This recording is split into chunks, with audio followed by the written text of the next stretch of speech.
Aku ingat suasana di waktu itu pokoknya sangatlah kacau, semua pada teriak berdoa masing-masing di mana-mana, dan mereka satu kesurupan menular, satu lagi kesurupan, dan sekitar 3 orang banyak juga menyebar ke tempat yang lainnya. Ada yang mencekik, dan nggak tahu kenapa perempuan bisa menjadi tenaganya kuat banget sampai udah ditahan teman-teman yang lainnya, tidak juga bisa menahan teman yang kerasukan ini. Halo teman-teman semuanya, kembali lagi di channel ini. Hari ini seperti biasa aku akan membawakan cerita horor yang biasanya aku dapatkan cerita horor dari teman-teman aku, pengalaman mereka. Kali ini aku akan membawakan pengalaman aku ketika waktu kuliah, ketika sedang melakukan KKN. Tapi aku mau ingatkan kembali lagi, bagi yang mendengarkan ini, bagi yang percaya aja, yang nggak percaya nggak apa-apa, it's okay. Tapi kalau kamu yang tertarik dan mendengarkan video ini, jangan lupa like dan subscribe dan didengarkan sampai habis. Mulai ke cerita. Jadi waktu itu pada waktu semester 4, waktu berkuliah, jadi kami dan teman-temanku melakukan KKN. Kami pergi ke tempat yang memang waktu itu ditujukan ke pelosok-pelosok desa yang memang jauh dari kota dan aksesnya pun sangat terbatas. Waktu itu KKN itu dilakukan hampir kurang lebih 2 bulan. Jadi sekitar waktu 2 bulan itu kami harus memang tinggal di sebuah posko, yang mana posko ini itu rumah yang diberikan masyarakat untuk kami, tempat untuk beristirahat dan berkumpul dan melakukan segala sesuatu. Posko ini letaknya itu di pinggir jalan, yang mana posko ini rumahnya lumayan cukup untuk menampung orang banyak yang ikut KKN di situ. Nah, di situ tempatnya di ruang tamu itu posisinya adalah persegi, lumayan lah. Jadi orang bisa duduk di sekitaran itu. Nah, biasanya anak-anak kuliah itu, teman-teman kami sering berkumpul di situ. Pagi-pagi kami melakukan kegiatan, ada yang ke ladang, ada yang ke sekolah, bantu-bantu di sekolah, ada yang pergi ke kepala desa, ada yang pergi ke tempat yang lain, atau bahkan ada yang cabut bawang, nyabit padi, pokoknya bantu-bantu masyarakat. Biasanya sore hari karena kami banyaknya akan ada mandi di posko, dan kami akan ada pergi ke rumah masyarakat berpencar untuk mandi. Nah, biasanya kami ada bergiliran masa, pokoknya ada jadwalnya masing-masing. Habis itu sekitaran jam 7 kami akan berkumpul di ruang tengah ini makan bersama-sama. Nah, setelah itu kami akan ambil waktu masing-masing sekitaran 2 jam, dan kami akan mulai ada acara sekitaran jam 9 malam. Itu akan ada seperti evaluasi apa yang dikerjakan hari ini, apa yang harus kita lakukan besok, itu akan dilakukan. Nah, sekitaran jam 10 malam ketika pas lagi evaluasi, lagi serius nih sesama teman-teman di ruang tengah, ada satu teman kami ini perempuan tiba-tiba berteriak kencang. Kami spontan dong terkejut kan. Kami kira ada kecoa atau ada cicak atau apalah kayak gitu kan. Tapi dia langsung teriak gitu kan. Heran dan terkejut, ada apa nih kan gitu. Seketika temannya di sampingnya langsung dicekiknya kan. Langsung teriak dia. Orang-orang yang di sekitarnya dicekik segala macam. Langsung berdiri kan gitu kan. Padahal dia ini cewek, badannya kecil, tapi sebenarnya kan ada gitu banyak cowok-cowok juga di samping itu kan. Banyak cowok-cowok di samping itu. Ditahannya badannya si cewek ini, kita katakan si cewek ini namanya Siti ini. Ditahannya badannya Siti ini, akan tetapi Siti ini kan harusnya nggak bisa tuh ngelawan kan, karena udah banyak yang dia nyeringai, makin menjadi-jadilah seru teriakannya. Akhirnya yang lainnya juga, bahkan dia itu bisa kayak hempaskan yang ada di depannya gitu kan, kayak kekuatannya asal aku. Habis itu kami yang tuh langsung mengelilingi dia kan, ada apa gitu kan. Yang matanya yang biasa aku lihat, aku tengok, itu beda banget dari yang biasanya. Mukanya itu bukan dia yang asli Siti ini, pokoknya muka Siti ini tuh asli jauh berbeda. Tapi wajahnya Siti ini asli ya, cuman perawakannya gitu, pembawaannya asli lah, kayak orang yang tubuhnya tapi jiwa yang berbeda gitu kan.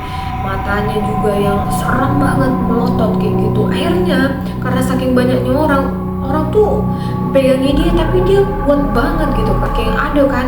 Terus udah mulai tuh perempuan-perempuan di ujung sana, teman-teman aku mulai tuh takut-takut kan, ketakutan. Kami sadar kalau si Tini sedang kerasukan gitu. Gak tahu kenapa dia tuh bisa diginikannya semua teman-teman yang ada di situ kan. Dan ada satu cewek, dia itu berhasil dicekiknya, dicekik segala macam kan teman kami ini. Temanku dinangis, tolong, gitu, ditarik sekencang-kencangnya, sekuat-kuatnya.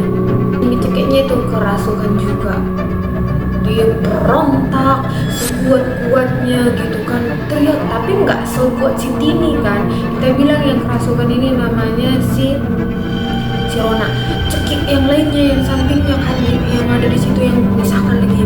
Jadi orang-orang di situ udah pada riuh tuh di ruang tengah itu semuanya.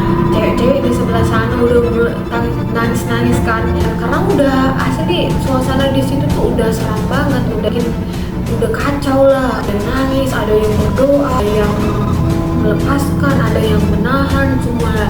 Pokoknya itu sampailah sekitaran jam 12 kurang itu suasananya masih makin riuh, karena semua yang pada lainnya semakin kencang doanya. Akhirnya tetangga yang di sebelah posko itu kan ada tetangga, cuman jaraknya agak jauh dikit kan, kedengaran. Udah datanglah itu tetangga itu ke rumah, ditengoklah suasana udah kacau, dipanggilnya lah kepala desa. Akhirnya kepala desa ini panggil lagi lah kayak tetua yang ada di desa tersebut. Akhirnya didudukkanlah si bertiga orang ini, dipegang kencang kuat. Nah setelah itu didoakanlah si bertiga orang ini, yang duanya itu bisalah tenangkan, tapi udah lemah, badannya tuh lemas banget gitu kan. Padahal tadi waktu kesurupan tuh aslilah kuat banget, kayak ada tenaganya gitu kan. Tapi yang satu ini si Tini, dia tuh nggak bisa ditenangin. Jadi ada tetua di situ kan, katakan kayak gini, pakai bahasa daerah kayak gini. Satabi jo opung katanya, permisi dulu opung katanya kayak gitu. Ise doho katanya kayak gitu kan, siapanya kau katanya kayak gitu. Terus yang kesurupan itu sambil ketawa menyeringai, gua ada di sana opung katanya kayak gitu kan, karena kata-kata tetua itu kan, ngapain di sini opung katanya kayak gitu. Orang ini halakon kapar sekolah dari sana, halakon lama guru pihita 2000 tahun katanya kayak gitu. Orang-orang ini anak kuliahnya ini, mereka itu mau bantu kita di desa ini. Isedoho katanya kayak gitu, siapanya kau katanya kayak gitu. Terus yang dia bilang itu dia tuh mengeluarkan enggak suara si Tini asli, tapi dia tuh mengeluarkan suaranya kayak gitu katanya kayak gitu. Akhirnya dia ngomong sambil bicara sambil ini kan, audo on parjabuon katanya, akunya ini yang punya rumah katanya kayak gini. Wah harwapung katanya, kenapa rupanya opung, halakon kotor do, sarang mekelekel sembarangan do, halakon mekelekel sengato ngabur bisa mekelekel do, halakon adong no masih kotor dagi yes, halakon ipablokon sudi di atas di sayang katanya. Artinya dibilang kan, jadi intinya kalau orang ini ada yang kotor, yang berulah, asal dibuangi di atas atap gitu. Jadi intinya itu kan, intinya ada sesuatu barang yang memang itu harusnya itu dibersihkan, dibuang, dibungkuskan, jangan ditaruh di atas gitu, tapi malah diletakkan di atas seng. Itu sangat mengganggu gitu kan. Dan mereka ini intinya itu mereka ini masih ketawa tengah malam, bukannya tidur tengah gitu. Jadi menurut penunggu rumah ini yang punya itu tuh mengganggu banget bagi mereka. Ujungnya dibilang tetua inilah minta maaf jadi opung, tinggal dunia ni halakon tu son bahwa itu halakon saya salakon. Jadi artinya minta maaf lah kami opung, anak-anak sekolah ini aku beritahu pun supaya mereka bersih katanya kayak gitu. Mulailah tuh badannya lemas gitu. Itu didoakanlah sampailah sekitaran jam 2 pagi tuh, berdoalah segala macam itu semua di ruang tengah itu, sampai nggak bisa lagi tidur kan. Selama 3 hari si Tini ini masih kesurupan. Jadi kadang dia berontak lagi, tapi udah dipegangin sampai diikat, kakinya diikat, tangannya diikat, berontak tak bisa dikasih makan. Nah Jadi itu dia doakan, dikasih ayat doa kan. Kemudian nah tapi yang anehnya di malam yang ketiga si Tini ini berontak lagi, kekuatannya tuh makin besar, jadi itu makin lagi nggak terkontrol lagi. Akhirnya dipanggil lagi tuh para tetua itu. Jadi yang paling membingungkannya adalah si Tini ini kerasukan. Dia itu seolah-olah manipulatif, diiyakan kata tetua itu. Berontak, marah dia, wah kacau lah semua itu, kacau. Nah setelah itu dipanggillah pendeta, akhirnya dipeganglah kepalanya. Adalah di situ kitab sucinya mereka kan, didoakan terus menerus, dan kata pendeta kalian harus bernyanyi terus dan berdoa, katanya kan, nyanyi berdoa terus selama itu.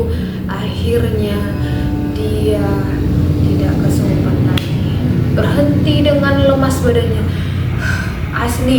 Jadi badannya dia tuh kembali, tapi tenaganya tidak ada lagi. Padahal waktu kesurupan tadi tenaganya tuh banyak kali, powerful lah dia itu kesurupan itu. Beda banget sama yang udah. Tapi yang udah selesai kesurupan ini dia lemas sekali badannya. Pokoknya dia tuh nggak dikasih kerja kemana-mana. Kalau yang biasanya kan anak-anak itu kan pergi ke sawah, bantu masyarakat ambil padi, ambil bawang, ke kantor kepala desa, bersihkan gotong royong desa. Pokoknya membantu masyarakat yang ada di sana lah. Dia nggak ada pergi, malah ada yang pegangin dia selalu di sana gitu. Akhirnya terungkaplah kata pada tetua itu, sebenarnya yang marah ini adalah yang punya rumah katanya. Jadi rumah yang kalian tinggali ini adalah dulu ini milik ada kakek dan nenek, yang mana kakek dan nenek ini punya anak udah merantau jauh. Dulu kakek dan nenek ini selalu rajin membersihkan seluruh area yang di posko ini, tempat rumahnya itu, belakangnya, semua lah, karena kan lumayan luas lah kan, bisa juga untuk lakukan kegiatan di situ. Rajin bersih, sering nyapu halaman. Nah karena di situ dia bilang, nah pas lah itu udah tinggallah kakek itu sendiri. Pas suatu kejadian, kata-kata orang-orang, kakek ini meninggal jatuh di kamar mandi, dan orang nggak tahu kalau dia sudah ternyata meninggal. Pas lah udah suatu hari ada yang kecarian datang ke rumahnya, temukanlah kakek ini meninggal. Akhirnya rumah ini biarlah di sini dan dititiplah sama orang yang ada di kampung. Akhirnya kalianlah yang menempati ini nih. Jadi katanya tolonglah rumah ini dijaga dengan bersih, dibuang sampahnya atau sesuatu yang memang itu harus dibuang pada tempatnya, jangan asal dicampakkan kemana-mana gitu kan. Janganlah ketawa malam hari gitu. Dan juga waktu kami di situ kan itu kan kejadiannya hampir 1 bulan nih dia kan kesurupan itu kan. Aku sadar memang aku pernah kebangun sekitaran 1:30 pagi itu ada suara yang seret suara sapu lidi. Mendengarkan suara aneh-aneh, ya udah tidurkan aja, nggak usah terlalu diapakan kali. Ya udahlah, setelah itu kembali lagi hampir memasuki 2 bulan kemudian ini tetap dijaga pokoknya. Tapi kami asli lah histeri kali melihat itu, asli itu kesurupan pertama yang aku lihat. Memang jujur ya, aku ini namanya kesurupan ya gitu. Biasanya kan aku yang dengar cerita-cerita horor banget ya kan dari orang-orang kan. Kalau ini asli di depan mataku gitu. Aku ngerasa kayak semua badannya, matanya, bahkan itu tubuhnya dia tapi jiwanya enggak gitu. Soal yang namanya juga kerasa banget. Ya tetaplah dia dijaga, terus didoakan, dan selalu setiap malam itu harus ada ibadah yang dilakukan bersama, dan selalu diingatkan bangun pagi juga harus ada doa ibadah juga bersama, jadi supaya tetap ada dalam lindungan Tuhan. Kami sudah selesai melaksanakan KKN kami dan kegiatan yang segala yang lainnya.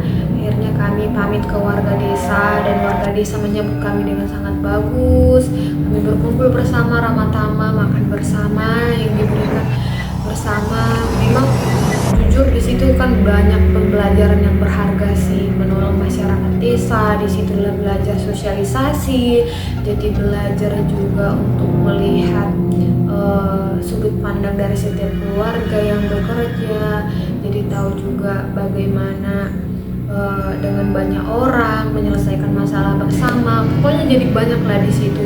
Tapi yang memang asli lah ya, pengalaman ini melihat kejadian horor di depan mata ya kan, sampai kerasukan 3 orang itu memang asli lah luar biasa tenaganya ya.